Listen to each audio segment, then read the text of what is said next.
ఒక ఏనుగంట బ్రిడ్జి మీద నడుస్తూ ఉందంట. ఆ ఏనుగు నడుస్తుందే బ్రిడ్జి ఊగిపోతూ ఉందంట. ఆ ఏనుగు పైన ఈగవాలి మిగతా ఈగలతో అంటుందంట, నా దెబ్బకి బ్రిడ్జి ఊగుతుంది అందంట. కాబట్టి మనకి సహాయం చేసే ఏనుగు వేరుగుంది. ఏడుంది ఎవరు?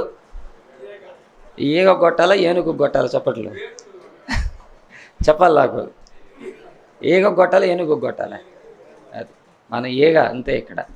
ఇక్కడ నా జోబులై కానీ లేకపోతే అసలు ఏమి మనకి ఏం లేదు. అసలు సంఘస్థులు వాళ్ళతో మాట్లాడినప్పుడు ప్రేమతో వాళ్ళు ఒక్కొక్కరు ఇద్దరికో ముగ్గురికో నలుగురికో హెల్ప్ చేస్తామంటే మనం ఒక సహవాసంగా అందరం ఎక్కడెక్కడో సేవ చేస్తూ ఉంటాం. పిల్లలతో అలిసిపోతాం, భార్యతో అలిసిపోతాం, భర్తతో అలిసిపోతారు, సంఘంతో సమస్యలు, ఆర్థిక సమస్యలు, ఆరోగ్య సమస్యలు, శత్రువు సమస్యలు, నిందలు, అవమానాలు, వీటన్నిటితో నలిగిపోయి ఉంటాం. మనల్ని పట్టించుకునే వాళ్ళు ఉండరు. మనమే కురిగిపోతూ ఉంటాం. పాస్టర్ గారు బయట చెప్పిందంటే సేవ అయిపోద్దని భయం, పాస్టర్ బయట చెప్పుకోలేడు, పిల్లలు ఎన్నిటి. అందుకని ఒక ప్లాట్ఫామ్ మీద కనీసం ఒక 2 గంటలు ఒకరి ముఖం ఒకరు చూసుకొని సంతోషపడి నవ్వుకొని ఏదో ప్రార్థన చేసుకుని వెళ్దామని పెట్టింది అయితే. అందుకని ఇక్కడ అసలు మనది ఏం లేదు, తూచి అసలు సున్నా. జస్ట్ అందరూ కూర్చోవటానికి ఒక ప్లాట్ఫామ్ ఇది, అంతవరకే. దీన్ని మనం అందుకని ఎవరో ఒకళ్ళు వచ్చి నడిపించుకుంటాం, వాక్యం చెప్పుకుంటాం. ఆ విజన్ ఉంది కాబట్టి నేను వాక్యం చెప్పడానికి దేవుడు నాకు ఎట్లా నడిపించాలో అనేది ఒకటి అవగాహన, ఒక దర్శనం చాలా కాలం నుంచి ప్రార్థన చేస్తాను. నేను ఇప్పుడు సేవకు వచ్చి 29 సంవత్సరాలు. 29 సంవత్సరాల నుంచి ఒకే చర్చిలో నేను పాస్టర్గా చేస్తూ ఉన్నాను. చిరునొప్పులపాడు చర్చిలో. ఇది ఇక్కడ పెట్టి 11 సంవత్సరాలు అయింది. ఈ చర్చి ఇక్కడ పెట్టి టౌన్లో ఉంది కాబట్టి టౌన్లో ఉన్నటువంటి ప్రజలు వాళ్ళ డబ్బులు చాలా వేస్ట్ అయిపోతున్నాయి వాళ్ళకి తెలియకుండానే. రెస్టారెంట్కి వెళ్ళిపోతూ ఉన్నాయి, బట్టల షాపులకి వెళ్ళిపోతూ ఉన్నాయి, గోల్డ్ షాప్కి వెళ్ళిపోతూ ఉన్నాయి, కొన్ని ఏమో అనవసరమైన వాటికి వెళ్ళిపోతూ ఉన్నాయి. అందుకని టౌన్లో ఉన్నటువంటి ప్రజల యొక్క ధనం వ్యర్థం అవ్వకుండా కనీసం పరలోకంలో వాళ్ళ ధనం సమకూర్చుకోవడానికి చిన్న హెల్ప్ చేస్తే బాగుంటుందని వాళ్ళతో మాట్లాడుతున్నప్పుడు మా సంఘమే ప్రేరేపించబడి ముందుకు వచ్చారనమాట. అందుకని ఇప్పుడు మనం ఇక్కడ ఎవ్వరిని కూడా చేపట్టడానికి కానీ ఏమి అసలు లేదు, శూన్యం. అందుకని మనం ఎప్పుడు కూడా అణిగి ఉండటమే కరెక్ట్. కాబట్టి ఏదేమైనా తమ్ముడు థ్యాంక్ యూ, మంచిగా నడిపించినందుకు దేవుడిని దీవించిన దాకా. కాబట్టి అలాంటి యవనస్తులు ఉంటారు. నేను గత కొన్ని సంవత్సరాల క్రితం కొన్ని మీటింగ్స్ చూసా. ఏం మీటింగ్స్ అంటే పెద్ద పెద్ద వాళ్ళు పెడతారు చూడండి, సేవకుల మీటింగ్స్ చూసినప్పుడు ఆ స్టేజీల మీద ఆ స్థాయిలో వాళ్ళే ఉంటున్నారు. దేవుడు పిలుచుకున్న సేవకుడు అసలు మనం కిందే ఉంటున్నాం అన్నమాట. మీకు అర్థమైందా? ఒక పాస్టర్స్ క్రిస్మస్ మీటింగ్ అని పెడతారు, లేదా పాస్టర్స్ ఫెలోషిప్ అని పెడతారు. ఆ స్టేజ్ మీద ఎవరు ఉంటారంటే ఆ స్థాయిలోనే ఉండాలి. కోట్ ఉండాలి, షూట్ ఉండాలి, ఒక 500 మంది సభ్యులు ఉండాలి, 2-3 కార్లు ఉండాలి, వాళ్ళకి మంచి వాచ్ ఉండాలి. ఆ స్థాయి వాళ్ళే ఆ స్టేజ్ మీద ఉంటున్నారు. మరి దేవుడు వాళ్ళని పిలిచాడు, మనల్ని కూడా పిలిచాడు కదా. మరి ఎవరో ఒకళ్ళు ఇట్లా సమర్పించుకుని యవనస్తులు ఇక్కడ ఉండకపోతే ఎప్పుడు ఉండాలి వాళ్ళు ఇక్కడ? ఎప్పుడు మనమేనా ఎప్పుడని నేను రాగానే చూసుకొని, తమ్ముడు నాకు తెలియదు అసలు, మీ కొడుకు అని తెలియదు నాకు, తమ్ముడని పిలిచి ఇట్లా నువ్వు నడిపించని చెప్తే చక్కగా నడిపించాను. అట్లా మనం ఎవరు ముందు వస్తారో వాళ్ళు వచ్చి ఈ కార్యక్రమాన్ని నడిపిస్తూ ఉంటారు. ఇక్కడ ఓనర్స్ ఎవరు లేరు, బాస్ ఎవరు లేరు, అధినేత ఎవరు లేరు, అధికారి ఎవరు లేరు, ప్రెసిడెంట్ ఎవరు లేరు, డైరెక్టర్ సార్ ఎవరు లేరు. ఇక్కడ ఉంది ఎవరంటే కూలోళ్ళు మాత్రమే. ఎవరు? మనం కూలోండి అంతే, సేవకుని మాత్రం, ఇంక వేరే ఎవరు లేరు ఇక్కడ. అందుకని అది మనకు తెలీదు ఆ పోస్ట్. మనం దేవుడు పిలిచింది సేవకి, మనకు పెట్టిన పేరు కూడా సేవకుడని, అంతకుమించి ఇంకేం లేదు. రెవరెండు, డాక్టరు, లేకపోతే రెవరెండు, బిషపు, అపోస్తలులు అవన్నీ ఏమి లేవు మనకి. సేవ చేసుకుంటూ వెళ్ళిపోతూ ఉంటాం. దేవుడు ఒకరోజు పిలిచాడంటే చచ్చిపోతాం, సమాధి చేస్తారు, అయిపోద్ది. కాకపోతే అప్పుడేదో పూలో కీలో వేస్తారు, అంతకుముందు ఏం లేదు. ఏదేమైనా మట్టిలో పోయినాక ఈ దేహం మట్టి అయిపోవాల్సిందే కదా. దేవుడు చెప్పిందేగా, మొన్న అయినది వెనుకటి వల్లే మందుకు చేరాల, ఆత్మదేశిన దేవుని దగ్గరికి వెళ్ళిపోవాల్సిందే. ఈ దీన దేహం ఆయన మహిమ గల దేహమునకు సమరూపం గలదా కనుక మార్చబడాల్సిందే. అక్కడికి వెళ్ళిన తర్వాత ఆయన మన సేవను బట్టి అటు పంపాలి ఇటు పంపాలో ఆయన డిసైడ్ చేస్తారు. ఇక్కడ మనం చెప్పిన దాన్ని బట్టి, పొగిడిన దాన్ని బట్టి అక్కడ ఉండదు. ఎందుకంటే ఒక డిఎల్ మోడీ గారు అంటాడు, పరలోకంలో అంటే ఒకసారి ఏడుస్తారంట అందరూ. ఎందుకు ఏడుస్తారు అంటే, ఎవరైతే ఖచ్చితంగా నరకంలో ఉంటాడు అనుకుంటాడో వాడు పరలోకంలో ఉంటాడంట. ఎవడైతే ఖచ్చితంగా పరలోకంలో ఉంటాడు అనుకుంటాడో వాడు నరకంలో ఉంటాడు. అప్పుడు ఆశ్చర్యపడతాడంట. కాబట్టి ఒక అద్భుతం, ఆశ్చర్యం పరలోకంలో ఉంటుంది. అప్పుడు చాలామంది ఏడుస్తారు కూడా. ఎందుకంటే వీడు ఖచ్చితంగా వస్తాడు అనుకుంటే వీడు ఏడున్నాడు, వీడు అసలు చచ్చిన రాడు అనుకుంటే ఈ ఏడున్నాడు అనుకుంటే ఏడుస్తాడు. కాబట్టి మనకు తెలియదు. ఇక్కడ మనం చేసేదాన్ని బట్టి మనం మార్కులు వేసుకుంటూ వెళ్తాం, కానీ ఇక్కడ ఏం లేదు. మనందరం కూడా దేవుని పరిచారకులం, సేవకులం. అదొక్కటి మనం గుర్తుపెట్టుకుంటే చాలా ముఖ్యమైనటువంటిది. కాబట్టి ఈగలకి సప్పట్లు కొట్టాల్సిన అవసరం లేదు. ఏనుగుకి సప్పట్లు కొడితే కాస్త గౌరవం ఉంటుంది కదా. మనమైతే అసలు కానే కాదు. మనం వచ్చినప్పుడు మ్యూజిక్ వేయటం, చప్పట్లు కొట్టడం, తర్వాత ఇంకా మన సంఘాల్లో సేవకుడు వచ్చినప్పుడు నిలబడి చప్పట్లు కొట్టండి అంటాం. అస్సలు ఆ ఘనతలు మనకు వద్దు, కోరుకోవద్దు. అసలు మనం దేంట్లో నిలబడాల్సిన అవసరం లేదు. దేవుని ఎదుట నిలబడగలిగిన ధైర్యం ఉంటే చాలు. ఆయన దగ్గర ముఖకాంతిలో నిలబడగలిగిన పరిస్థితి ఉంటే చాలు మనకి. అదొక్కటే మనం ఆలోచిద్దాం. ఇంకా దేనికి మనం నిలబడాల్సినటువంటి పని అయితే అసలు లేనే లేదు. మన వస్త్రాలను బట్టో మన మాటను బట్టి ఇవన్నీ కాదు, కానీ మనం దేవుని దగ్గర పవిత్రంగా, పరిశుద్ధంగా, నిర్దోషులుగా, నిష్కలంకులుగా మనకు అప్పగించిన పని మనం చేయి నిలబడగలిగితే అంతకన్నా భాగ్యం ఇంకోటి ఏమి కూడా మనకి లేదనమాట. అది మనం ఎప్పుడు కూడా గుర్తుపెట్టుకోవాల్సిందే. మనకు అవమానం జరిగిందనుకో దేవుని కృప అనుకోవటమే, ఇంకేదైనా జరిగిందనుకో దేవుని కృప అనుకోవటమే. అంతకుమించి మనం ఏమి మనకి అసలు ఒక రకంగా చెప్పాలంటే సీము నెత్తురు ఏమి ఉండకూడదు మనకు. అసలు సేవలోకి వచ్చిన తర్వాత నేను కూడా మనిషిని కదా, నాకు కూడా రోషం ఉండదా, నాకు ఫీలింగ్స్ ఉండవా, అటు ఏం లేవు. ఫీలింగ్స్ ఏం లేవు. మనం ఎవరు అంట, ఆయన దాసులం అంతే. ఆయన పని చేస్తాం, వెళ్ళిపోతూ ఉంటాం. అందుకని అస్సలు రోషం వద్దు, కోపం వద్దు, ఆవేశం వద్దు. ఏదన్నా ఉంటే రోషంగా సేవ చేద్దాం, ఏదంటే రోషంగా ప్రభు కోసం బ్రతుకుదాం, రోషంగానే చచ్చిపోదాం. అలాంటిదే కానీ మిగతాయి పెద్ద అసలు పట్టించుకోవద్దు. అలాంటివి కూడా మనం కోరుకోవడానికి కూడా మనం ప్రయత్నం చేయొద్దు. అసలు అలాంటివి లేకపోవటం కూడా చాలా మంచిదన్నమాట. ఇప్పుడు మన ప్రార్థనలో ఏంటి, జ్వరాన్ని బాగు చేయి, జలుబు బాగు చేయి, దగ్గు బాగు చేయి, మోకాల నొప్పులు తగ్గించు, నా సంఘాన్ని విశాలపరచు, నా దగ్గర సింబాగాలు పెంచు, ఈ దయ్యాన్ని వదలగొట్టనే ప్రార్థన చేద్దామా? ప్రభా, క్రైస్తవ సమాజము గుర్తించగలిగిన క్రిస్టియానిటీ పెరగాలని ప్రార్థన చేద్దామా? అది కూడా మనం ఆలోచించొద్దా? కాబట్టి మన ప్రేయర్ మారాలి. అది నేను అంటుంది, మన ప్రేయర్ ఖచ్చితంగా మారాలి. అది మారాలి. ధైర్యంగా నువ్వు చేయగలవా?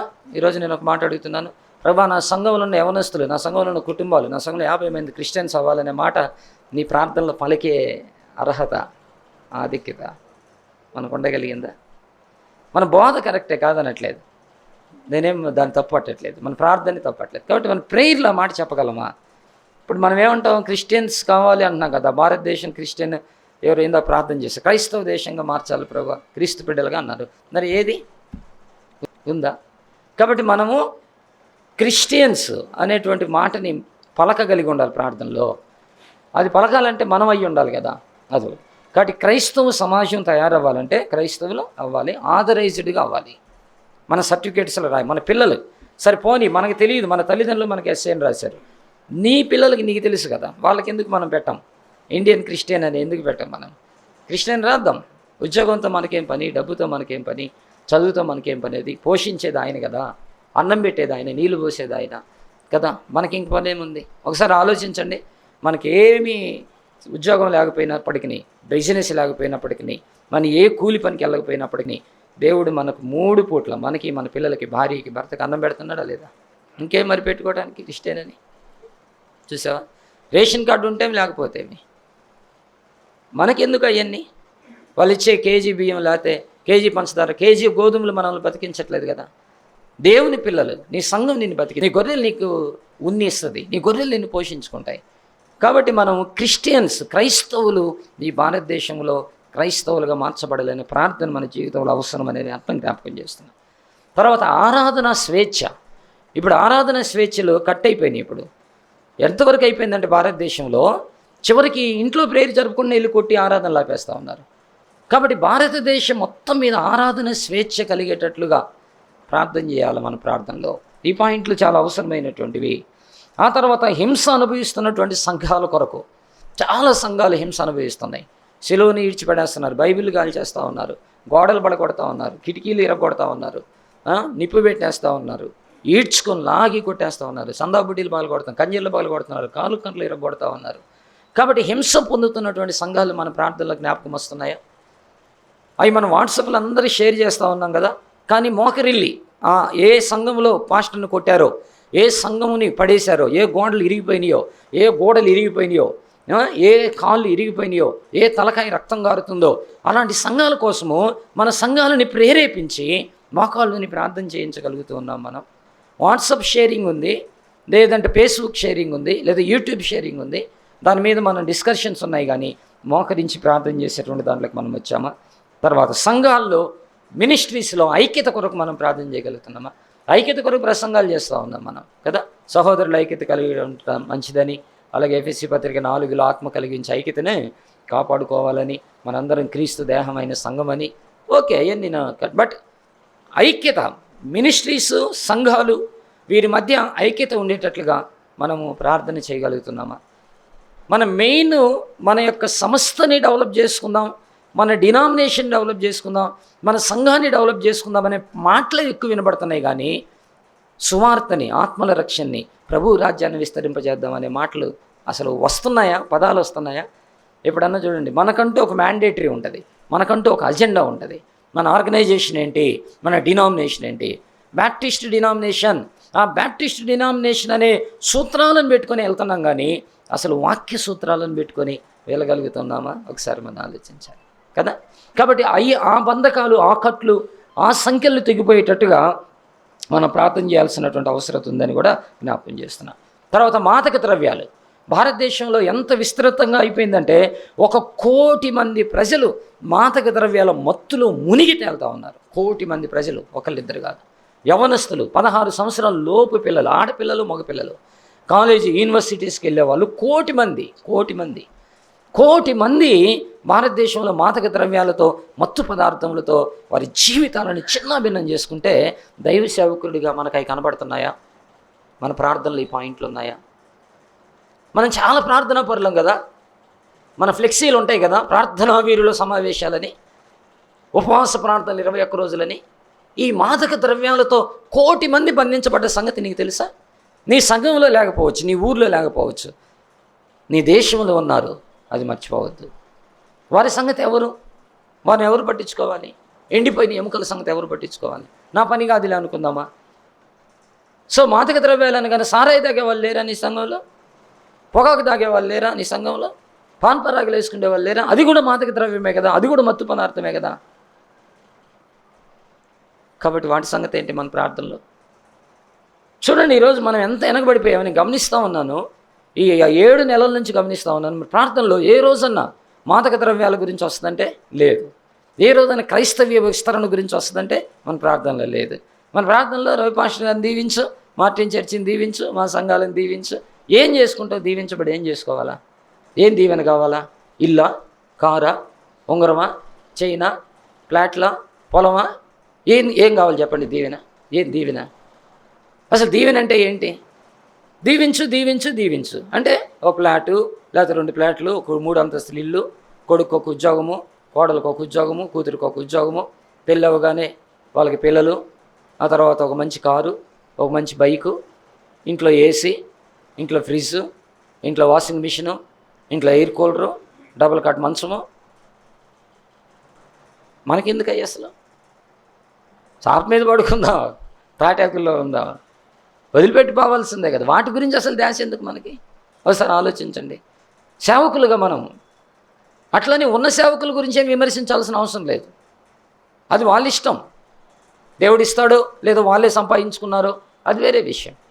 న్యాయాధిపతులు ఉన్నారు కదా, న్యాయాధిపతుల గ్రంథంలో 21 అధ్యాయాలు ఉంటాయి, 618 వచనాలు ఉంటాయి, 300 నుంచి 360 సంవత్సరాల చరిత్ర ఉంటుంది. 14-13 మంది న్యాయాధిపతుల పేర్లు న్యాయాధిపతుల గ్రంథంలో ఉంటుంది. వాళ్ళు 6 న్యాయాధిపతులనే దేవుడు ఏర్పరిచి పెట్టింది. మిగతా వాళ్ళు మనుషులు ఏర్పాటు చేసుకున్న వాళ్ళు, మిగతా ఇంకొకళ్ళు ఏమో వాళ్ళే న్యాయాధిపతిగా ప్రకటించుకున్న వాళ్ళు. ఇది ఎప్పుడైనా గమనించారన్నమాట? అసలు ఏంటంటే దేవుడు ఏర్పాటు చేసుకొని పిలిచి పెట్టింది 6గురినే. కొంతమంది ఏమో ప్రజలు ఏర్పాటు చేశారు, కొంతమంది వాళ్ళే ప్రకటించుకున్నారు.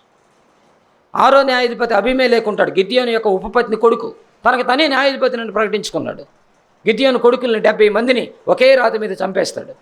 తను వెళ్ళేసి మన రక్త సంబంధికులం కదా, మనము ఒక కుటుంబంలో నుంచి, ఒక ఊరు నుంచి వచ్చాం కదా, ఆ 70 మంది మిమ్మల్ని వెళ్ళటం మంచిదా, నేను వెళ్ళటం మంచిదా అనే ప్లాన్ వేసేసి తనకు తనే న్యాయాధిపతిగా ప్రకటించుకొని 3 సంవత్సరాల న్యాయాధిపతిగా ఉంటే చిత్రహింసకు గురి చేశాడు, దేశాన్ని భయంకరంగా గురి చేశాడు, విభేదాలు పెట్టేశాడు, గొడవలు పెట్టేశాడు, అల్లకొల్లం సృష్టించేశాడు.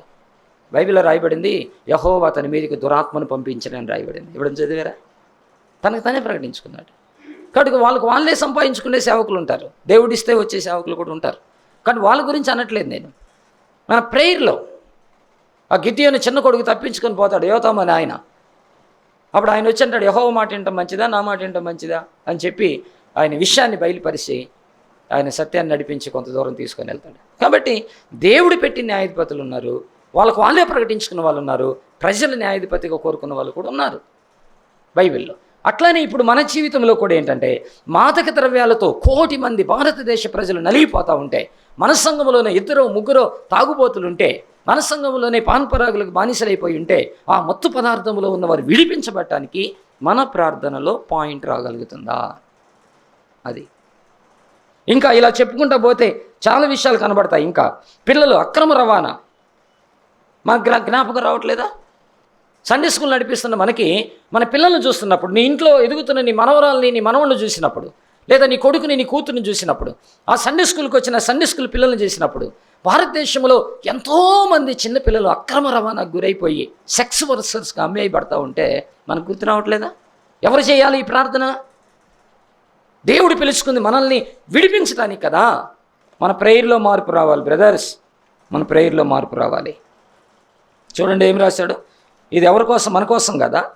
లూకా సువార్త 4:18 చూడండి. ప్రభువు ఆత్మ నా మీద ఉన్నది, బీదలకు సువార్త ప్రకటించుటకై ఆయన నన్ను అభిషేకించును. చెప్పండి. గ్రుడ్డి వారికి చూపును, కలుగునని ప్రకటించుటకును, నలిగిన వారిని విడిపించుటకును, ప్రభు హితవస్తును ప్రకటించుటకు ఆయన నన్ను అభిషేకించును. మరి నలిగిపోయిన వారి కోసం ఎవరు ప్రార్థన చేయాలి? ఎవరు విడిపించాలి? మనల్ని అభిషేకించింది ఎందుకు దేవుడు? మనల్ని పిలుచుకుంది ఎందుకు దేవుడు? మనల్ని రక్షించుకుంది ఎందుకు దేవుడు? మనకు అప్పగించింది ఎందుకు దేవుడు? సంఘాన్ని దీవించు, దీవించు, దీవించు, దీవించు. దే పని ఇంకా మనకి. ఎంతమంది చిన్నపిల్లలు అక్రమ రవాణాకి గురైపోతూ ఉంటే, బాల్యము చితికిపోతూ ఉంటే, యవనస్తుల జీవితాలు చితికిపోతూ ఉంటే, దానికి ఎవరు రెస్పాన్సిబిలిటీ, ఎవరు బాధ్యత? సేవకుడిగా మన మీద లేదా? ఒకసారి ఆలోచించండి. భారతదేశంలో 30% మంది మహిళలు గృహహింసకు గురవుతూ ఉన్నారు. మనకు గుర్తురాదని? 30% మంది మహిళలు గృహహింసకి. అసలు నీ భారతదేశంలో ఉన్న నీవు నీ భారతదేశ చరిత్ర తెలుసుకొని ప్రార్థన చేయగలుగుతున్నాం మనం? అసలు నాకేం పల్లె అని అందామా? చిన్నప్పుడు స్కూల్లో జరగానే ఫస్ట్ నేర్పించే పాట ఏంటంటే, జనగణమన అధినాయక జయ హే భారత భాగ్య విధాత. ఏమైంది అది? లాస్ట్లో ప్రతిజ్ఞ చేపిస్తారే, భారతదేశం నా మాతృభూమి, భారతీయులందరూ నా సహోదరులు. ఏమైంది అది? మన కుటుంబమేనా? మన సంఘమేనా? మన వీధేనా? మన ఊరేనా? మన డినామినేషనేనా? మన మినిస్ట్రీయేనా? 30% మంది చెల్లెళ్ళు, 30% మంది అక్కలు, 30% మంది అమ్మలు గృహహింసకు గురైపోతూ ఉన్నారు. అక్కట్లు ఎవరు విడిపించాలి? మన ప్రార్థనలో ఉందా పాయింట్? లేదా మాకు టీ ఇచ్చిన వాళ్ళని దీవించు, సందా ఇచ్చిన వాళ్ళని దీవించు, మీటింగ్ పెట్టిన వాళ్ళని దీవించు, ఇదేనా? ఇంకా ప్లీజ్ దయచేసి మారాలి, మనం మారాలి. మోకాళ్ళ మీద కూర్చుంటే 3 గంటలు 4 గంటలు లేయగలగలేదు. మోకాడిని తెలియని టైం ఉందా నీ జీవితంలో? మోకాళ్ళు వంగితే, ఒక దైవజనుడు మోకాళ్ళు వంగితే టైం తెలియకూడదు. పూటలు గడిచిపోవాలా, గంటలు కాదు, పూటలు గడిచిపోవాలా. నీళ్ళతో పని లేదు, అన్నంతో పని లేదు, రాజకీయంతో పని లేదు. రాజకీయం కూర్చొని మోకాళ్ళు వంగితే దైవజనుడు టైం తెలియకూడదండి. నీ భార్య చెప్పాలా, నాన్న ఇంకా అన్నం తినలేదురా, ప్రార్థనలోనే ఉన్నాడు, ఇప్పటికే 2 గంటల నుంచి ప్రార్థనలో ఉన్నాడు నాన్న అని నీ పిల్లలతో చెప్పిన రోజు ఉందా మన జీవితంలో? నాన్న చెప్తాడా, అమ్మ ప్రార్థనలో ఉందిరా, డిస్టర్బ్ చేయబాకండి, అమ్మ చాలాసేపటి నుంచి ప్రార్థన చేస్తూ ఉంది, ఏదన్నా ఉంటే ఒక పేపర్ మీద రాసి ఆడు పెట్టాలండి, తర్వాత చెప్పండి. 30% మంది మహిళలు గృహహింసకి మన దేశంలో గురి అవుతూ ఉంటే అది మన బాధ్యత కదా? మీకు సంగతి చెప్తాను. ఇండియాలో 736 జిల్లాలుంటే సుమారుగా 161 జిల్లాలు 22.7% ఉగ్రవాదపు జిల్లాలుగా ఉన్నాయి. తెలుసా నీకు ఈ విషయం? ఉగ్రవాదం బాంబు ఎక్కడైనా పేలి ఒక 500 మంది చచ్చిపోయారంటే దాని పెద్ద న్యూస్. మనం అది పదే పదే సెల్ ఫోన్లు తిప్పి తిప్పి తిప్పి తిప్పి చూస్తాం అన్ని ఛానల్స్. కానీ వాళ్ళ కోసం ఎవరు ప్రార్థన చేయాలి? భారతదేశం మొత్తం మీద భారతదేశం 736 జిల్లాలుంటే 736 జిల్లాల్లో 161 జిల్లాలు అనగా 22.7% ఉగ్రవాదపు జిల్లాలుగా ఉన్నాయి ఈ దేశంలో. పెట్టిరిగిపోతుంది ఉగ్రవాదం. ఎవరు విడిపించాలి వాళ్ళని? ఎవరు చేయాలి వాళ్ళ కోసం ప్రార్థన? నువ్వు నేను కాదా? దేవుడు అందుకు కదా మనం పిలిచింది. ఏ సంఘంలో ఎంత జీతం ఇస్తారు, ఏ సంఘంలో ఎంతమంది విశ్వాసులు ఉన్నారు, ఏ సంఘంలో ఎక్కువ దశంభాగాలు వస్తాయి, ఎంప్లాయీస్ ఉన్నారా, ఈ ఎత్తుక్కోవటానికి మనం పిలిచింది దేవుడు. బిల్డింగా, పాస్టర్కి ఇల్లు ఇస్తారా, గృహ దర్శనాలు చేస్తే ఆ డబ్బులు మనక మళ్ళీ సంఘంలో ఇవ్వాలా, పెద్దలకా, ఈ మాట్లాడుకోవటానిక దేవుడు పిలిచింది మనల్ని. ప్లీజ్ బ్రదర్, దయచేసి క్షమించండి, నన్ను ఆ గుండెల్లో ఉన్న భారాన్ని పంచుకుంటున్నాను. ఈ సేవకుల సదస్సు ఏదో ఆశామాషిగా పెట్టుకుంది కాదు, పదవుల కోసం అస్సలు కాదు. మంటమండాలి మనలో. బైబిల్లో రాస్తాడు యోహాను సువార్త 1వ అధ్యాయంలో 6వ వచనంలో, ఒకసారి చూడండి ఆ మాట కూడా, దేవుని యొద్ద నుండి పంపబడిన ఒక మనుష్యుడుండెను. అబ్బా, ఎక్కడి నుంచి వచ్చాడంట? ఎక్కడి నుంచి వచ్చాడంట? దేవుని యొద్ద నుండి పంపబడిన ఒక మనుష్యుడుండెను. నీవు నేను ఎవరో తెలుసా? దేవుని దగ్గర నుండి పంపబడిన వాళ్ళం. డినామినేషన్ నుంచి పంపబడిన వాళ్ళం కాదు, మిషన్ నుంచి పంపబడిన వాళ్ళం కాదు, మినిస్ట్రీ నుంచి పంపబడిన వాళ్ళం కాదు, ప్రెసిడెంట్ దగ్గర నుంచి పంపబడిన వాళ్ళం కాదు, ఊరు నుంచి పంపబడిన వాళ్ళం కాదు, సంఘం నుంచి పంపబడిన వాళ్ళం కాదు. దేవుని దగ్గర నుంచి పంపబడిన ఒక్క మనుషుడు ఉన్నాడు. అది మన స్టేటస్. ఎప్పుడైనా ఆలోచించారా వాక్యాన్ని? ఎంత బాగా రాశాడండి అన్నమాట. దేవుని యొద్ద నుండి పంపబడిన మనుష్యుడు ఒకడుండెను. ఆ మనుష్యుడు ఎలాంటి వాడో తెలుసా? 5వ అధ్యాయం 35వ వచనం చూడండి. ఆ మనుష్యుడు ఎలాంటి వాడు? 5వ అధ్యాయం 35వ వచనం చూడండి. అతడు చెప్పండి, అతడు మండుచు ప్రకాశిస్తున్న దీపము. అదండి మనం వాక్యం. దావీదు భక్తుడంటలా, ఈ వాక్యం ఎట్టుందంట? కొరువు మెదడు దొరికినట్టుగా ఉండేను. ఈ వాక్యం ఏంటంటే జుంటి తేనె దారుల కంటే మధురమైంది. నీ వాక్యము విస్తారమైన వెండి బంగారు నాణెముల కంటే కోరదగ్గర. నీ వాక్యము నా బాధల్లో నెమ్మది ఇచ్చెను. నా మంచం మీద పడుకొని అలా ధ్యానం చేస్తూ ఉంటే ఎట్లుంటుందో వాక్యం. మనం ఇక్కడి నుంచి వచ్చిన వాళ్ళం కాదు. మనం బ్యాప్టిస్ట్ సంఘమో, ఎష్కోల్ సంఘమో, లేకపోతే హెబ్రోన్ సంఘమో, బ్రదరన్ సంఘమో, లేదా పెంతెకోస్తు సంఘమో, లేదా ఇండిపెండెంట్ సంఘమో, వీళ్ళు పంపితే వచ్చిన వాళ్ళం కాదు. మనం దేవుని యొద్ద నుండి పంపబడిన మనుష్యుడు. ఎవరంటారు? మండుచు ప్రకాశిస్తున్న దీపము. ఇదండి మంది. చూడండి ఎంత ఆశ్చర్యమైనటువంటి విషయాలు గమనించండి. ఉగ్రవాదం భారతదేశంలో పెట్టిరేగిపోతూ ఉంటే వాళ్ళ కోసం ప్రార్థన చేద్దాం. మనం వాళ్ళ మార్పు కోసం ప్రార్థన చేద్దాం. వాళ్ళ విడుదల కోసం ప్రార్థన చేద్దాం. ఆ ప్రాంతాల క్షేమం కోసం, రక్షణ కోసం మనం ప్రార్థన చేద్దాం. చెప్పండి. 2019 నుంచి 2023 సంవత్సరం వరకు 63% ఆన్లైన్ సైబర్ నేరాలు జరిగినాయి. సైబర్ నేరాలు ఆన్లైన్. ఎవరు ప్రార్థన చేయాలి దానికి? మనకు వస్తాం లేదా? మనకు రాదా ఫోన్పే? కానుక రూపంలో ఫోన్పే రావట్లేదా నీకు? కానుక రూపంలో గూగుల్ పే రావట్లేదా నీకు? ఫోన్ చేస్తారుగా, పాస్టర్ గారు నీకు ఒక 1000 రూపాయలు కొట్టాను చూడండి, ప్రార్థన చేయండి, మీటింగ్ కోసం వాడండి. ఈ సైబర్ నేరాలు జరుగుతున్నాయి. ఎంతంట? 2019 నుంచి 2023 సంవత్సరం ఈ మధ్యకాలంలో, అంటే 4 సంవత్సరాలు అంతే. ఈ 4 సంవత్సరాల్లో 63% సైబర్ నేరాలు దేశంలో జరుగుతూ ఉన్నాయి. వాటి అరికట్టవలసినటువంటిది ప్రధానమంత్రి కాదు, పోలీసు కాదు, దైవ సేవకుడు. మనం ప్రార్థన చేస్తే ఆగుతాయి. వాళ్ళు చేస్తే కాదు, సేవకుడు నివారించగలడు. దేశ పరిస్థితులకి ప్రార్థన చేయవలసినటువంటి అవసరం ఉంది. ఇప్పటికీ 37% నిరుద్యోగ సమస్య ఉంది మన దేశంలో. నిరుద్యోగుల కోసం ప్రార్థన చేద్దాం. ఏమన్నాడు దేవుడు? ఏమన్నాడు తెలుసా? తాము తగ్గించుకొని పాపం విడిచిపెట్టి ప్రార్థన చేస్తే దేశాన్ని స్వస్థపరుస్తానన్నాడు. దేశాన్ని స్వస్థపరుస్తానన్నాడు. 7:14 దినవృత్తాంతం గ్రంథంలో. దేశమా దేశమా దేశమా యెహోవా మాట ఆలకించుమని రాయబడింది వాక్యం. ఏంటి పరిస్థితులు? 37% నిరుద్యోగం. మన సంఘంలో చదువుకున్న పిల్లలకు ఉద్యోగం లేక, పని లేక, జీవితాలను పాడు చేసుకున్న వాళ్ళు, లోకం వైపు తిరుగుతున్న వారు, నిరాశకు నిండిపోయిన వారు, దేవుడు లేదు దెయ్యం లేదని వదిలేసినటువంటి వారు, తల్లిదండ్రులకు భారమైనటువంటి వారు, కుటుంబాలను ఈదలేనటువంటి వారు, సంసారాల్లో మునిగి తేలుతున్నటువంటి వారు, వృద్ధ దంపతులకు కూడా భారమైతే ఎత్తి మీద కూర్చుని యువత ఛాలెంజ్కి తీసుకోవాలి సేవకులు. ప్రార్థనలో ఈ పాయింట్స్. నీ ఊర్లో ఎంతమంది నిరుద్యోగులు ఉన్నారో నీ సంఘంలో డేటా తీసుకోవాలి సేవకుడు. ప్రభు పాదాల దగ్గర పెట్టాలా, పాస్టర్ గారితో మాట్లాడమ్మా, ఇదిగో పలానా మన సంఘంకి వచ్చి 10 కుటుంబాల్లో పలానా ఆమె కొడుకు, పలానా ఆయన కూతురు, లేకపోతే కొడుకులు పాపం ఉద్యోగం వస్తూ వస్తున్నారు, వాళ్ళ కోసం ఒక అరగంట ప్రార్థన చేద్దామని దైవజనుడు, దైవ సేవకురాలు ప్రార్థన చేయాలి. లేదా దైవ సేవకురాలు ఆ భారాన్ని మీదేసుకోవాలి. ఇంట్లో కూర్చొని ప్రార్థన చేయాలి. ధ్యాస మారాలా, చూపు మారాలా, ఆలోచన మారాలా, ఉద్దేశాలు మారాలా.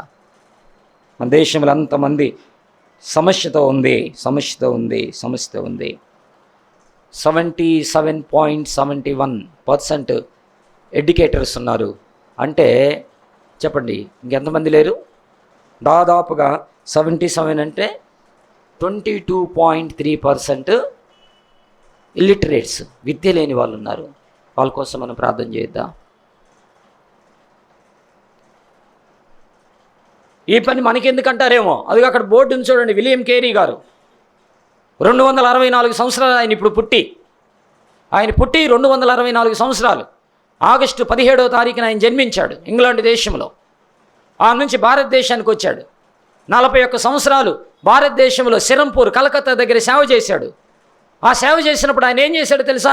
బాలికలకు చదువు ఉండాలని, మొట్టమొదటి భారతదేశంలో ఆడవాళ్ళు చదువుకోవాలని ఒక ఉద్యమాన్ని తీసుకొచ్చి వారు చదువుకునేటట్టు చేసిన గొప్ప గనుడు పాస్టర్ గారు, ఆ సేవకుడు. అది ఎవరు చేసిన పని? పాస్టర్ గారు చేసిన పని. పాస్టర్ గారు చేసిన పని అది. 22.3% ఇల్లిటరేట్స్, విద్య లేనటువంటి వారు ఉంటే వారు చదువుకోవాలని ఒక పాస్టర్ గారికి వచ్చిన ఆలోచనతో ఒక ఉద్యమాన్ని తీసుకొచ్చేసి ప్రతి ఆడపిల్ల చదువుకోవాలని ఆయనే ఈ విద్యా కుసుమాలని తయారు చేసిన ఘనుడు ఒక పాస్టర్ గారు. పాస్టర్ గారు చేసిన పని అది. స్కూల్స్ పెట్టాడు ఆయన, డిక్షనరీస్ రాశాడు ఆయన, పుస్తకాలు రాశాడు ఆయన, కథలు రాశాడు ఆయన. దాదాపుగా 42 భాషలు నేర్చుకున్నాడు ఆయన. ఈరోజు ఈ తెలుగు బైబిల్ని తెలుగు భాషలకు అనువదించిన గనుడు కూడా ఆయనే, ఒక పాస్టర్ గారు. Newspaper, pen, bank, post office, లెదర్తో చేసిన భారతదేశ పటాన్ని కట్ చేసుకొని తోలుతో అది పెట్టుకొని భారతదేశం కోసం ప్రార్థన చేశాడు. ఇంగ్లాండ్ దేశంలో ఉన్న వ్యక్తి ఎక్కడే చచ్చిపోయాడు? భారతదేశంలోనే సిరంపూర్లో ఆయన సమాధి ఉంది. మీకు సంగతి తెలుసా? ఆయన సమాధి మీద ఏమి రాసి ఉంటుందో తెలుసా? దుమ్ము ధూళి పురుగునైన నేను ఆయన చేతుల్లో వాలిపోతున్నానని రాసింది. రెవరెండ్ కాదు, బిషప్ కాదు, అపోస్తలు కాదు, డాక్టర్ కాదు. ఏం రాసిందంట? దుమ్ము ధూళిని పురుగునైన నేను ఆయన చేతుల్లో వాలిపోతున్నానని ఆయన సమాధి మీద రాసింది. 42 భాషలు నేర్చుకున్నాడు. 41 భాషల్లో బైబిల్ తర్జుమా చేశాడు. గ్రంథాలు రచించాడు. డిక్షనరీస్ తీసుకొచ్చాడు, బ్యాంక్ తీసుకొచ్చాడు, రైలు ఇంజిన్ తీసుకొచ్చాడు, ఆడపిల్లలు చదువుకోవాలన్నాడు, పెన్ను తీసుకొచ్చాడు, న్యూస్ పేపర్ తీసుకొచ్చాడు, పోస్ట్ ఆఫీస్ తీసుకొచ్చాడు. ఏమన్నాడంట? దుమ్ము ధూళి పురుగు. ఆ మాట ఆలోచించండి. సమాధి మీద రాసుకున్నాడు. ఆ మాట చేస్తే నాకు మా అమ్మ సమాధి గుర్తొచ్చింది. నేను చిన్నప్పుడే మా అమ్మ చచ్చిపోయారు. మా అమ్మ సమాధి మీద ఏం రాపించుకున్నాను తెలుసా? సామెతల గ్రంథం 6వ అధ్యాయంలో, నా కుమారుడా నీ తల్లి ఉపదేశం మరవద్దని రాపించారు. క్రీస్తునందు మృతులు కాదు, నా కుమారుడా నీ తల్లి ఉపదేశమును మరవద్దు. ఆ మాట మా అమ్మ సమాధి మీద ఉంటుంది. మా అమ్మ సమాధిని చూసుకోవాలనుకున్నప్పుడల్లా అడిగిపోతే, నా కుమారుడా నీ తల్లి ఉపదేశమును మరవద్దు, నీ తండ్రి చెప్పు బోధన త్రోసివేయద్దు. వెళ్ళినప్పుడల్లా మా అమ్మ మాట్లాడుతూ ఉంటుంది నాతోటి. ఎప్పుడు సమాధి దగ్గరికి వెళ్ళినా. రేపు సెప్టెంబర్ 9వ తారీఖు మా అమ్మ చచ్చిపోయి దాదాపుగా 37-38 సంవత్సరాలు. ఆ మాట ఉంటుంది అక్కడ. కాబట్టి గమనించండి, 77.7% విద్య ఉంది, 22.3% విద్య లేదు. వాళ్ళ కోసం మనం ప్రార్థన చేయాల్సిన అవసరం ఉంది. ఇంకా బాల కార్మికులు 1 కోటి మంది బాల కార్మికులు ఉన్నారు. 1 కోటి మంది కంటే పైగా. మనకున్న సండే స్కూల్ పిల్లల వరకే మనం చూసుకుంటున్నాం, మన పిల్లల వరకే మనం చూసుకుంటున్నాం. VBSకి అందరినీ పిలుస్తూ ఉన్నాం, ర్యాలీ చేస్తూ ఉన్నాం. కానీ 1 కోటి మంది దేవుని వాక్యం లేకుండా బాల కార్మికులుగా చదువు లేకుండా ఉన్న పిల్లలు 1 కోటి మంది ఉన్నారు. ఎవరు చేయాలి వాళ్ళ కోసం ప్రార్థన? సేవకుడిగా నీ నా బాధ్యత కదా అది, సేవకురాలుగా నీ నా బాధ్యత కదా అది.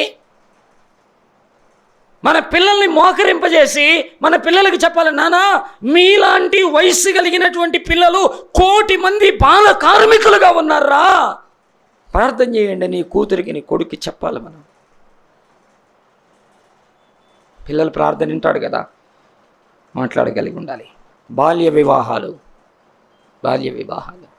వయసు రాకముందే పెళ్లి చేయటం చాలా దౌర్భాగ్యమైన సంగతి. ఏంటంటే ఆ బాల్య వివాహాలు చేసేది ఎవరన్నా సిగ్గేస్తుంది అన్నమాట.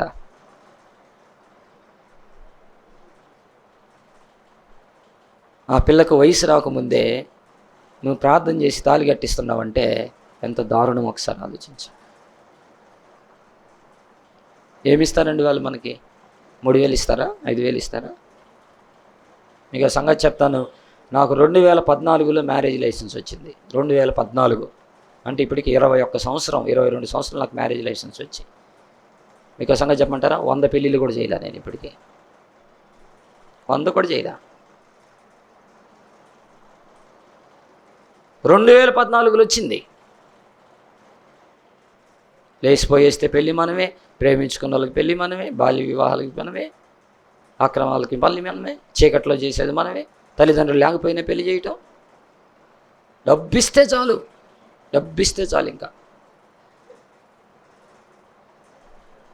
కుటుంబాలను కట్టాల్సిన మనం, జీవితాలను బాగు చేయాల్సిన మనం, దేశాన్ని వెలిగించాల్సిన మనం, చీకటిని పారదోలాల్సిన మనం, అక్రమాన్ని అరికట్టాల్సిన మనం, విజ్ఞానాన్ని పెంచాల్సిన మనం, భక్తిని పెంచాల్సిన మనం, ప్రభు కోసం సంపాదించాల్సిన మనం. ఇలా చేస్తే ఎంత దారుణం.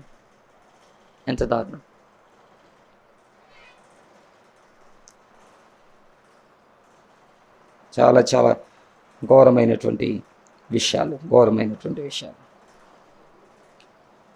ఇంకొక మాట చెప్తాను. మనందరూ చాలామంది గ్రామ సేవకులం కాబట్టి 77% విద్య పట్టణాల్లోనే ఉంది, విద్యాలయాలు గ్రామాల్లో లేవు. 77% ఓన్లీ పట్టణాల్లోనే, నగరాల్లోనే, గ్రామాలకు లేవు. మనం పూనుకోవాలా సేవకుడిగా? ఉద్యమాలు చేయమన్నట్లా మోకాళ్ళ మీద పడు, ప్రభు కాళ్ళు పట్టుకో. యాకోబు ప్రార్థన అంశం ఎన్నిసార్లు చెప్పుంటామో కదా మనం. ఏమని? నువ్వు నన్ను ఆశీర్వదిస్తే కానీ నేను నిన్ను వదిలిపెట్టనని కాళ్ళు పట్టుకొని చివరికి ఆ నరుడు గెలవలేక తొడగోటి మీద కొట్టి నీ పేరు ఇశ్రాయేలు అని మార్చారనే మాట ఎన్నిసార్లు ప్రసంగాల్లో వాడుంటాం. మనం కూడా కాలు పట్టుకుందాం. మన ప్రార్థన అంశాల్లో మార్పు రావాలి. నీ దేశము, నీ రాష్ట్రము, నీ జిల్లా, నీ మండలము, నీ పంచాయతీ, నీ గ్రామము, నీ వీధి, నీ సంఘము, సామాజిక, ఆధ్యాత్మిక, మానసిక స్థితిగతుల విషయంలో మనం పోరాడాల్సిన అవసరం ఉంది. మనం ప్రార్థన చేయాల్సిన అవసరం ఉంది. అలా వదిలిపెట్టి ఓరగా దీవించు, ఆశీర్వదించు, స్వస్థపరచు, ఈ 4 పదాలకు అలవాటు పడిపోయాం. అందుకే ఆ 4 ఉండిపోయాం మనం. యెషయా ప్రవక్త, నీ గుడార స్థలములు విశాలపరచుము, వాటి నిరాటంకముగా సాగనిమ్ము, తాడులు లాగుము, మేకులు బెగ్గొట్టుమంటే మనం ఏమి విశాలపరుస్తున్నామో ఒకసారి ఆలోచించాలి. మన సాక్ష్యం విశాలపరచబడాలి, మన ప్రార్థన విశాలపరచబడాలి, మన విశ్వాసం విశాలపరచబడాలి, మన భక్తి విశాలపరచబడాలి. వరకేం కాదు. ఒక సేవకుడు ఎక్కడ ఉంటాడంటే, ఒక సేవకుడు ఎక్కడ ఉంటాడు తెలుసా? సంఘం కంటే ఎత్తైన స్థలంలో ఉంటాడు. అంతేనండి. సేవకుడు ఎక్కడ నిలబడతాడు? సంఘం కంటే కూడా ఒక మెట్టు ఎత్తైన స్థలంలో నిలబడతాం. ఎందుకు ఎత్తైన స్థలంలో నిలబడతాం? వాళ్ళకంటే మనమేం పెద్ద కొమ్ములు వచ్చిన వాళ్ళమని కాదు. దాని అర్థం ఏంటో తెలుసా? సంఘం యొక్క పవిత్రత కంటే మన పవిత్ర ఎత్తుగా ఉండాలా. సంఘం యొక్క ప్రార్థన కంటే మన ప్రార్థన ఎక్కువగా ఉండాలా. సంఘం యొక్క విశ్వాసం కంటే మన విశ్వాసం ఎక్కువగా ఉండాలా. సంఘం యొక్క ఓర్పు కంటే మన ఓర్పు ఎక్కువగా ఉండాలా. సంఘం యొక్క సాత్వికం కంటే మన సాత్వికం ఎక్కువగా ఉండాలా. సంఘం యొక్క భక్తి కంటే మన భక్తి ఎక్కువగా ఉండాలా. సంఘం యొక్క ప్రార్థన కంటే మన ప్రార్థన ఎక్కువగా ఉండాలా. సంఘం యొక్క నీతి కంటే మన నీతి ఎక్కువగా ఉండాలా. సంఘం యొక్క మంచి కంటే మన మంచి ఎక్కువగా ఉండాలా. సంఘం యొక్క భక్తి కంటే మన భక్తి ఎక్కువగా ఉండాలా. అందుకు ఇది ఎత్తు చేసింది. మనం కనబడాలని కాదు, వినబడాలని కాదు. అక్కడికి ఎక్కుతున్నామంటే, అక్కడ ఎక్కి మనం మాట్లాడుతున్నాం అర్థం ఏంటంటే అందరు కనబడటానికి ఎత్తు చేయటం కాదు. అది నీ ఎదుట ఉన్నటువంటి వారందరికంటే కూడా నీ విశ్వాసము, ప్రార్థన, భక్తి, ప్రేమ, పరిశుద్ధత, నీతి, యథార్థత ఇవన్నీ ఎక్కువగా ఉండాలా. అందుకు అది ఎత్తు చేసేది. మనం అనుకున్నాం అందరు కనబడటానికి, అందరు కనబట్ట కాదు. అది అయితే అయ్యి ఉండొచ్చేమో, కానీ నేనైతే ఇలా రాసుకున్నాను, ప్రభా నన్ను ఎందుకు ఆ ఎత్తైన స్థలంలో వీళ్ళందరికంటే పెట్టామంటే, వీళ్ళందరికంటే నా ప్రార్థన ఎత్తుగా ఉండాలని, నా భక్తి ఎత్తుగా ఉండాలని, నా పరిశుద్ధత ఎత్తుగా ఉండాలని, నా విశ్వాసం ఎత్తుగా ఉండాలని, నా నీతి ఎత్తుగా ఉండాలని.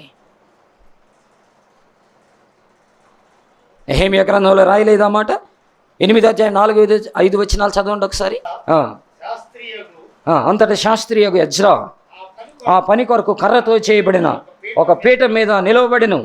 మరియు అతని దగ్గర కుడి పార్శ్వమందు మత్తిత్యా, షెమా, అనాయా, ఊరియా, హిల్కియా, మయషేయ అనువారును అతని ఎడమ పార్శ్వమందు పెదాయ, మిషాయేలు, మల్కియా, హషూము, హస్బద్దాన, జకరియా, మెషుల్లాము అనువారును నిలిచి ఉండిరి. అప్పుడు ఎజ్రా చూడండి, అందరికంటే ఎత్తుగా నిలబడి జనులందరూ చూచుచుండగా గ్రంథము విప్పెను.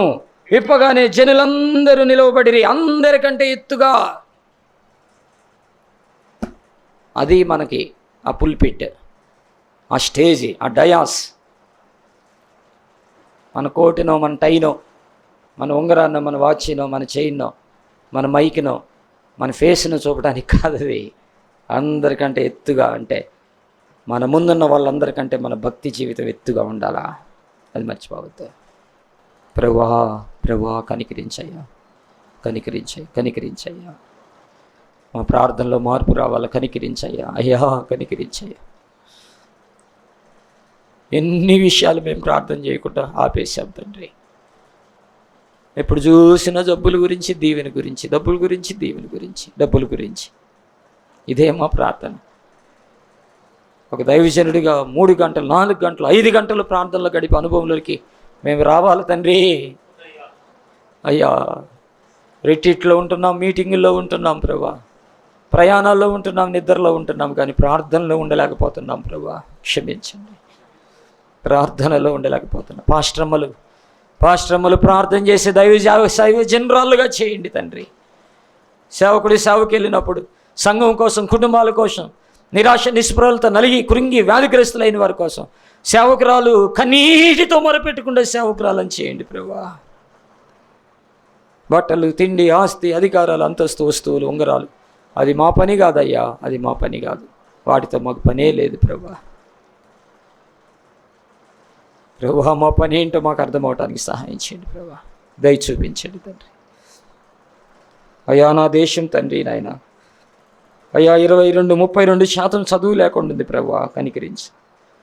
అయ్యా నా దేశంలో తండ్రి ఆన్లైన్ సైబర్ నేరాలు 63% ఉన్నాయి ప్రభా, కాపాడండి అయ్యా. అయ్యా కాపాడండి. నా దేశంలో తండ్రి నాయన 1 కోటి మంది బాల కార్మికులు అయిపోయారు ప్రభా, కనికరించండి నాయన, విడిపించండి ప్రభా. ఆ దేశం మతం అనే మత్తులో మునిగిపోతుంది ప్రభా, విడిపించండి నాయన. నువ్వు పంపబడిన మనుషులు హత్య చేయబడుతున్నారు, కొట్టబడుతున్నారు, హింసింపబడుతున్నారు. మిమ్మల్ని ఆరాధించే స్థలాలు కాల్చివేయబడుతున్నాయి ప్రభా. మిమ్మల్ని గురించిన రాసిన గ్రంథాలు తొక్కివేయబడుతున్నాయి ప్రభా. సహాయం చేయండి అయ్యా, విడుదల దయచేయండి, నెమ్మది దయచేయండి, సమాధానం దయచేయండి ప్రభా. యేసయ్యా సహాయం చేయండి ప్రభా. మేము ఎత్తైన స్థలంలో నిలబడుతున్నాం తండ్రి. అయ్యా, మా ఎదుట ఉన్న వారి కంటే మా భక్తి, మా ఎదుట ఉన్న వారి కంటే మా ప్రార్థన, మా ఎదుట ఉన్న వారి కంటే మా విశ్వాసము, మా ఎదుట ఉన్న వారి కంటే మా పవిత్రత, పరిశుద్ధత, మా ఎదుట ఉన్న వారి కంటే మా ప్రేమ, క్షమాపణలు అధికముగా ఉండటానికి సహాయం చేయండి ప్రభా. దేవా కనికరించండి తండ్రి, సహాయం చేయండి ప్రభా. నీకు వందనాలు చెల్లిస్తున్నాం. ఇంతమంది దైవజనులు సమకూర్చాం, ఎక్కడెక్కడో సేవ చేసుకుంటున్నాం ప్రభా. పల్లెల్లో, అయా మారుమూల ప్రాంతాల్లో తండ్రి, ఒకరి ముఖం ఒకరు చూసుకోవడానికి, ఒకరినొకరు పలకరించుకోవడానికి, ఒకరి కోసం ఒకరు ప్రార్థించుకోవడానికి, ఒకరి కోసం ఒకరు సంతోషించడానికి ప్రభా మీరు ఇచ్చిన ఈ కృపకై మార్టిన్ చర్చి పరిచర్యను బట్టి ప్రభు నీకు స్తోత్రాలు. అయ్యా, ఇక్కడ ఏ ఘనత మాకొద్దు తండ్రి, కేవలం మీ దర్శనాన్ని పొందుకోవటమే, మీ భారాన్ని పొందుకోవటమే, కడగబడటానికే, ఉజ్జీవింపబడటానికే ఈ సహవాసం ఉండటానికి సహాయం చేయండి ప్రభా. మమ్మల్ని ఆదరించి సహాయం చేస్తున్నటువంటి తండ్రి బిడ్డలను దీవించండి, కుటుంబాలను దీవించండి, బలపరచండి. ఇంకా తండ్రి ఆ బిడ్డలకి భారం ఎక్కువ అవటానికి సహాయం చేయండి ప్రభా. ఇంకా చాలామంది సేవకులు ఉన్నారు తండ్రి. ఆయా సంస్థలతో, సంఘాలతో, మిషన్తో, డినామినేషన్స్తో, యూనియన్స్తో పని లేకుండా ప్రభా మేము సహవాసంలో పాల్గొనటానికి కృప దయచేయమని యేసు నామములో వేడుకొని ప్రార్థిస్తున్నాం తండ్రి. ఆమేన్, ఆమేన్.